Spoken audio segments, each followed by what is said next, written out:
नमस्कार, हमारे इस खास शो में आपका स्वागत है। मैं आपके साथ पूजा राठौर शर्मा।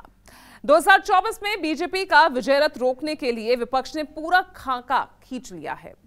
बिहार के सीएम नीतीश कुमार ने विपक्ष के सभी दलों को एक साथ एक मंच पर लाने के लिए एड़ी चोटी का जोर लगा रखा है। पीएम मोदी के नाम को टक्कर देने के लिए नीतीश विपक्ष के हर चेहरे को साथ लाकर अपनी एक अलग टीम बनाने में जुटे हैं।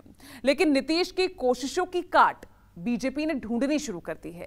बीजेपी को पता है कि देश के किस मैदान पर कौन से विपक्षी टीम को कैसे चित किया जा सकता है, और अब बीजेपी की स्ट्रेटेजी ने 2024 के इंडियन पॉलिटिकल लीग को और ज्यादा दिलचस्प बना दिया है। आम चुनावों की खास चुनौती, विपक्ष से मोदी से टकराने जुट रहा विपक्ष।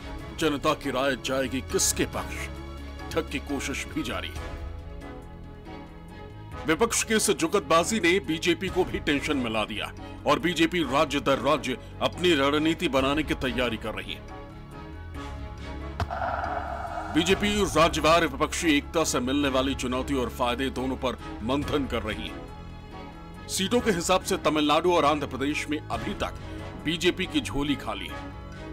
इन दोनों राज्यों में अगर विपक्षी एकता बन जाए तो बीजेपी को स्पेस मिल सकता है। यहां बीजेपी आपदा में भी अवसर तलाश रही और संगठन स्तर पर नेताओं की टीम उतर चुकी है। राजनीतिक रूप से कमजोर राज्यों में भी बीजेपी खुद को मजबूत करने के लिए स्ट्रगल कर रही है।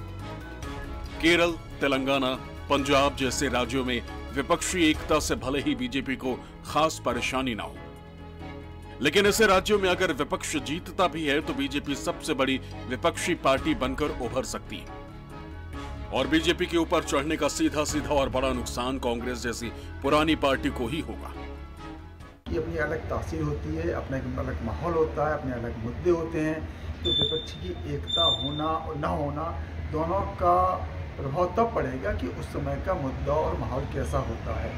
अगर देश की जनता में कोई एंटी इनकम्बेंसी है तो उसका असर दिखता है, लेकिन एंटी इनकम्बेंसी नहीं है, सरकार के प्रति समर्थन है, तो इस तरह की एकता का कोई मतलब नहीं रह जाता है।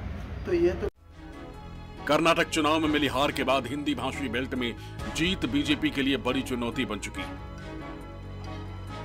राजस्थान, मध्य प्रदेश, छत्तीसगढ़, हरियाणा, हिमाचल प्रदेश और उत्तराखंड जैसे राज्यों में बीजेपी का सीधा मुकाबला कांग्रेस से है। लिहाजा यहां भी गठबंधन के सफल होने की संभावना लोकसभा में कम है और इन राज्यों में बीजेपी या कांग्रेस ही एक दूसरे के सबसे बड़े प्रतिद्वंदी होंगे। हिंदुत्व की प्रयोगशाला वाली श्रेणी में उत्तर प्रदेश और गुजरात का नाम लिया जा सकता है। इन दोनों राज्यों में विपक्षी एकता की जो अब तक की मिसाल रही है वो चुनावी आंकड़ों के लिहाज से बेहतर नहीं रहा है। वहीं पांचवी स्थिति में वैसे राज्यों की बात कर सकते हैं जिनका संबंध केंद्र सरकार या यूं कहें बीजेपी के साथ बेहतर है, प्रधानमंत्री नरेंद्र मोदी के साथ बेहतर है।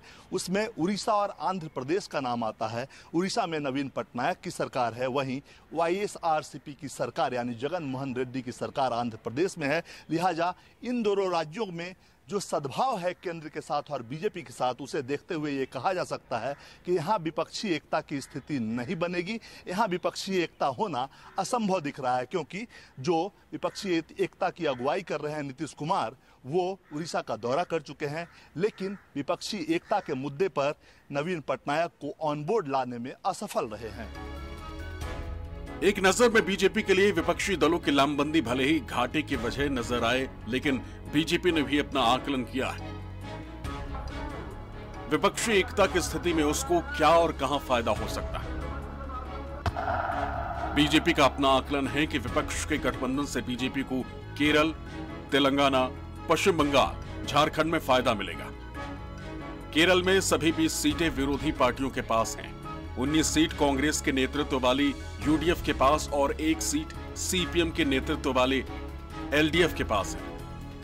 ऐसे में अगर केरल में कांग्रेस और लेफ्ट दोनों मिलकर चुनाव लड़ने का फैसला करते हैं तो हो सकता है विपक्ष सभी सीटें मिल जाएं जो पहले से उसके पास हैं। लेकिन दूसरी ओर बीजेपी को केरल